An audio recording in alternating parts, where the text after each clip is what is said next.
4 years after the original's release, Guacamelee 2 is officially on the way, a piece of news which made me very happy indeed.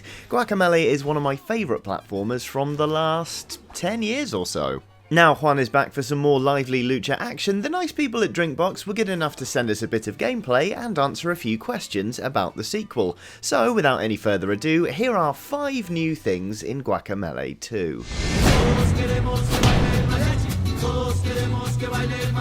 First up, there's a new big bad in town. Well, I suppose Juan has to punch something. The description on the announcement trailer on YouTube describes it as a threat to both time and space, which is very intriguing, but when I asked Drinkbox's co-founder Graham Smith about it, he was wary of giving too much away in case it spoiled the surprise for players. What he did tell me is that the story picks up 7 years after the original Guacamelee. Juan has married Lupita, El Presidente's daughter, and they're living a peaceful life in the agave fields with their 2 young children. Until Uechivo shows up unexpectedly and tells them there's a new threat on the horizon, that is. As you probably gleaned from the trailer already then, Guacamelee 2 is, like its predecessor, pretty action-packed. And if you were paying particularly close attention, you probably realised there's at least one new power on offer in Juan's latest adventure, namely this slingshot-like ability seen here. According to Graham, this ability is called Eagle Boost and is one of a few new powers that will be introduced in Guacamelee 2, although many of the powers from the first game will apparently be making a return. Eagle Boost allows players to attach to and boost through specific points in the world, allowing for faster traversal,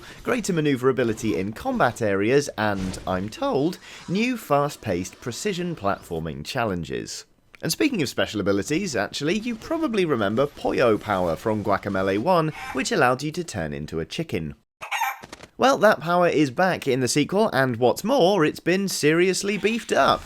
Not like beefed, obviously, but you get what I mean. While turning into a chicken in Guacamelee was certainly novel, it was something of a limited power, only really letting you squeeze through gaps in order to reach the next area. Now though, you can properly take on Juan's enemies as a chicken, using basic combos, throws and dodges in the same way you can when playing as a human.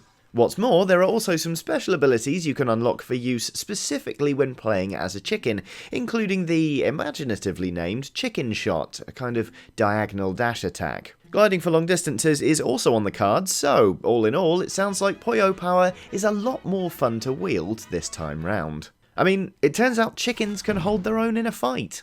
Who knew?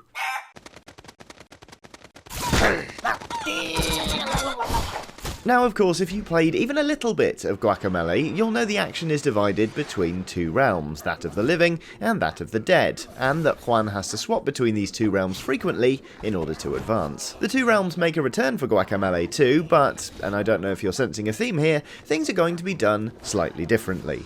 Take these wavy lines travelling up the screen like it's a really messed up CRT television, for instance. Those, according to Graham, are dimensional waves, ripples between the 2 realms, in other words. These are a new environmental mechanic introduced fairly early on in the game, at which point Juan has lost the ability to swap between the realms at will. Eventually the power to dimension swap is regained, but apparently the dimensional waves will still be part of the experience thereafter, fulfilling what was described to me as an interesting gameplay purpose, which I'm guessing means more tricky and innovative platforming. Now, one of the things you may have noticed for yourself by this point is that the enemies in Guacamelee 2 look fairly different. I asked Graham about the baddies we'd be battering in Juan's next adventure. He said in addition to updated versions of many of the original game's enemies, the plan is to add many new enemies to Guacamelee 2. Without giving away too many surprises, a few of the new enemies you might expect to run into are an undead skeletal bull dressed like a bullfighter, an enormous skeleton with a piñata for a head, and magical shaman skeletons that can summon additional enemies or buff up existing ones. And finally in this list of new things in Guacamelee 2 is one thing that isn't new, namely online co-op. We got a glimpse of some multiplayer action in this footage here, but when I asked about it, I was told current plans are to only support local drop-in, drop-out co-op play. Possibly disappointing for some of you, but hopefully playing as a violently souped up chicken will be fun enough to lessen the sting. And there you go, 5 new things in Guacamelee 2 and 1 not new thing. Hopefully you enjoyed this video. If you did, there are plenty more for you to watch on screen now. Do like and subscribe so you don't miss a thing from Eurogamer. Many thanks for watching and have a lovely day.